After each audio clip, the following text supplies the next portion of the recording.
Chairman সাহেব দেখে শুনে যাইন, রাস্তাঘাট তো ভালো না, আসার পরেতে পারেন। ওই পাশে দক্ষিণ পাড়া জমিটা আছে না এক দাগে, তো ওইটা দেখতে যাবো। চলো যাওয়া যাক। ঠিক আছে।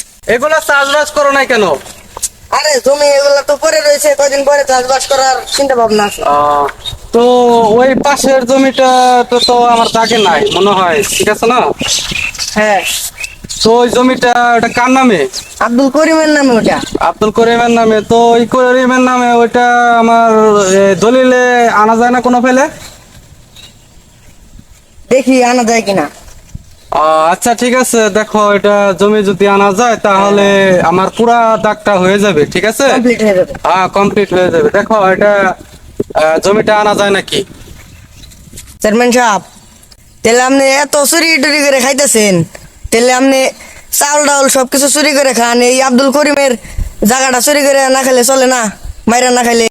এত কথা কর দরকার নাই, যা করতে বলছি তাই করো, ঠিক আছে? জি। ঘুষখোর চেয়ারম্যানটা যে কোন দিকে আইছে। এত কথা বুঝি না বাবু, আমার ওই জমিটা লাগবো। তোমারে বলছি কিভাবে জমিটা নেওয়া যায়, তুমি সেই ব্যবস্থা করো। হ্যাঁ, আমি চেষ্টা করবো। ধানি লঙ্কার জাল বেশি, গরিবের পটর পটর বেশি, আর চামচার অতিরিক্ত মাতবুরি, এগুলা জানি আমি কখনো দেখি না, ঠিক আছে? ঠিক আছে। চলো। She's a force to be reckoned with. এই জমিগুলা চাষবাস সবকিছু কমপ্লিট করবা, ঠিক আছে? ঠিক আছে। আর কোনো কাজ জানি বাকি না থাকে। আর এগুলো সবকিছু এই রাখল দিয়া গাছ গুছ যা আছে সব